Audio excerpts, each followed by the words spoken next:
శ్రీ గురూజీ యువత. పరమపూజ్యులు శ్రీ గురూజీ 1940లో రాష్ట్రీయ స్వయం సేవక్ సంఘ్ సరసంఘచాలక్గా బాధ్యతను స్వీకరించారు. దేశంలోని యువశక్తిని సమకాలీన సమస్యలను ఎదుర్కోవడానికి జాగృతం చేయడంలో అప్పటి నుంచే నిమగ్నులయ్యారు. 1940 జూన్ నెలలో రాష్ట్రీయ స్వయం సేవక్ సంఘ్ స్థాపకులు డాక్టర్ హెడ్గేవార్ పరమపదించారు. 6 నెలల తరువాత డిసెంబర్లో నాగ్పూర్లో తరుణ స్వయం సేవకుల శీతాకాలపు శిబిరం జరిగింది. అందులో శ్రీ గురూజీ ఉపన్యాసాలు 3 జరిగాయి. శ్రీ గురూజీ తన 3వ ఉపన్యాసంలో ఇలా వివరించారు. ఇప్పుడు నేను స్పష్టంగా చెబుతున్నాను. డాక్టర్ జీని మనం అసలు అర్థం చేసుకోలేకపోయాం.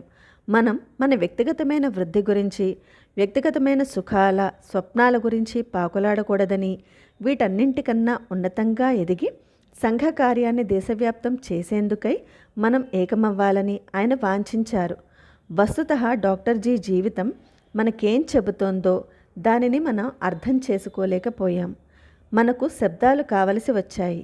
అవి మన జాతిని సంఘటితంగా వైభవ సంపన్నంగా చేసేందుకు మనని మనం సంఘ కార్యానికి సమర్పించుకోవాలి అని. శ్రీ గురూజీ హృదయంలో అందరి పట్ల అపారమైన స్నేహభావం ఉండేది.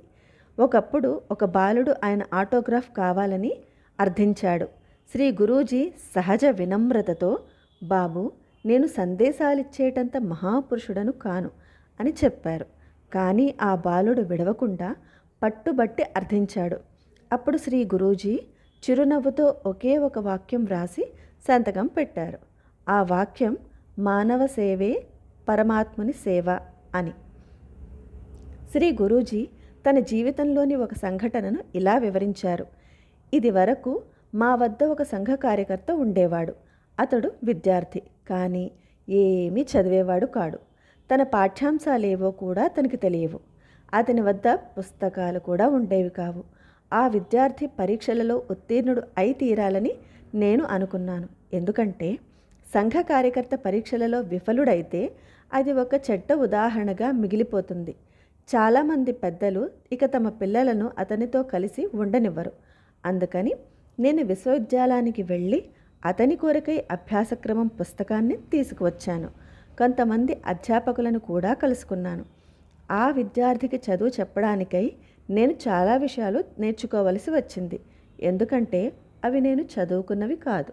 రోజు ఉదయం 5:30 గంటలకు నేను అతడికి చదువు చెప్పేవాడిని. చివరికి అతడు పరీక్షలో ఉత్తీర్ణుడయ్యాడు. శ్రీ గురూజీ ఇంకా ఇలా అంటూ, ఆ రోజుల్లో అన్ని శాఖలలోనూ ఈ అలవాటు ఉండేది. జ్యేష్ఠ విద్యార్థులు కొత్త విద్యార్థులకు చదువులో సహాయపడుతూ ఉండేవారు. మన స్వయం సేవకుల మంచి చెడ్డలను మనం పట్టించుకోకపోతే వారి స్వయం సేవకత్వం వారి మంచికేనన్న నమ్మకాన్ని మన చేతుల ద్వారా కల్పించలేకపోతే వాళ్లను మనం కలిపి ఉంచలేం. నాగపూర్లోని విద్యార్థి స్వయం సేవకులు తనను కలుసుకోవడానికి వచ్చినప్పుడు వాళ్లతో శ్రీ గురూజీ పరీక్షలు సమీపించి, మీరు చదువులో నిమగ్నులై ఉన్నప్పుడు దగ్గరలో ఏదో ఊరేగింపు వెళుతోందనుకోండి, దానివైపు చూస్తారా? అది అసలు మీకు వినపడనే కూడదు. అలా అది మీకు అలవాటైపోవాలి అన్నారు. ఇంకా ఇలా అన్నారు, నేను ఎంఎస్సి చదివాను, లా కూడా చదివాను. మొత్తం మీద లెక్కవేసి చూస్తే ఇన్ని సంవత్సరాలలోనూ నేను చదివింది 123 రోజులు మాత్రమే. కానీ చదివే సమయంలో మాత్రం ప్రపంచం తల్లకిందులైపోయినా నాకు తెలిసేది కాదు. మన సంఘ కార్యక్రమాల ద్వారా ఈ అలవాటు నాకు అలవాటైంది. శ్రేష్టత్వం, యోగ్యత కలుగుతాయి. దక్ష చేసే అలవాటు నుంచి క్రమంగా ప్రతి పనిని చక్కగా చేసే గుణం నిర్మాణమవుతుంది. మనం పైసల విషయంలో జాగ్రత్తగా ఉంటే రూపాయలు తమ జాగ్రత్త తామే పడతాయి. చిన్న పనులు చక్కగా చేస్తే పెద్ద పనులు ఎప్పుడూ పాడవ్వవు. 1942 ఆగస్టులో క్విట్ ఇండియా ఉద్యమం జరిగింది. ఇంతకుముందు మార్చి 6వ తేదీన జరిగిన బైఠక్లో స్వయం సేవకులను ఉద్దేశించి శ్రీ గురూజీ ఇలా అన్నారు. పరీక్ష రోజుల్లో విద్యార్థులు తమ ఉత్తీర్ణత కొరకై అన్ని సౌకర్యాలను, విశ్రాంతిని, ఆకర్షణలను విడిచిపెట్టి కేవలం పుస్తకాల వెనకే పడతారు. రాత్రింబవళ్ళు చదువు, పరీక్షలు తప్ప వారికి ఇంకా వేరే ధ్యాస ఏమీ ఉండదు. ఇప్పుడు సరిగ్గా మనది అదే పరిస్థితి. నేడు సమాజానికి పరీక్షా సమయం. భీషణ సంకటపు కారు మేఘాలు సమాజంపై ముసురుకుని ఉన్నాయి. ఈ సమయంలో ఎవరూ తమ వ్యక్తిగత జీవితం గురించి బెంగలో మునిగి ఉండకూడదు. పరీక్షలలో వలనే మనం మన దృష్టిని ఒకే చోట కేంద్రీకరించి మన సమస్త శక్తిని, సమయాన్ని దాని కొరకే వెచ్చించాలి. వ్యక్తిగత జీవితం గురించి అన్ని ఆలోచనలను పక్కకు నెట్టి కర్తవ్య మార్గంలో దృఢంగా, కఠోరంగా ముందడుగు వేయాలి. నేటి సంకట సమయంలో జన్మించడం మన మహాభాగ్యం. ఇంకొక సమావేశంలో ముందుగా మాట్లాడుతూ శ్రీ గురూజీ ఇలా అన్నారు. హర్యానాలో ఇదివరకు పాడుతూ ఉంటే ఒక సంఘపాటలో ఈ మాటలు ఉండేవి. స్వాతంత్ర యుద్ధం కోసం గొప్ప గొప్ప సరుకులు కావాలి, తనువులు కావాలి, మనసులు కావాలి, నవ యువకులు కావాలి. తను, మన, ధన సమేతంగా యౌవన భరితమైన శక్తి సామర్థ్యాలతో వికసించిన జీవితాలు ఈ సంఘ కార్యానికి కావాలనే భావం ఆ పాటలో సూటిగా వ్యక్తమైంది. చీకిపోయిన జీవితం దీనికి పనికిరాదు. జీవితంలోని పొంగు, ఉత్సాహం చల్లారాక మిగిలిన నిస్తేజమైన, నీరసమైన జీవితాన్ని దేశానికి సమర్పిస్తామని ఎవరైనా అనవచ్చు. కానీ అది పొసగదు. అది పనిచెయ్యని సిద్ధాంతం. మన జీవితంపై అన్నింటికన్నా మొదటి అధికారం సమాజానిదని అర్థం చేసుకుని మనం ముందుకు సాగాలి. ఈ ఆలోచనతోనే మన జీవితాన్ని యోజన చేసుకోవాలి. శ్రీ గురూజీ ఇలా పిలుపునిచ్చారు. పతనమైన జాతి యొక్క పునరుత్థానం మహా అయితే ఒక్క తరంలో పూర్తయిపోవాలి. కానీ మన పరిస్థితి ఏమిటి? 17 సంవత్సరాలు పరిశ్రమించిన పిమ్మట కూడా ఈనాటికి మన సంఘ కార్యం చిన్నగానే ఉంది. మన సంఘం సత్యవాది కనుక తప్పకుండా తన ప్రతిజ్ఞను నెరవేర్చుకుంటుంది. ఒకసారి మన నోట ఒక మాట వచ్చిందంటే దానిని నిజం చేసి చూపిస్తాం. మన ప్రాణాలు పోయినా పర్వాలేదు. ఒక్క సంవత్సరం వరకు మీ వ్యక్తిగత జీవితాల గురించి అన్ని ఆలోచనలను పక్కన పెట్టండి.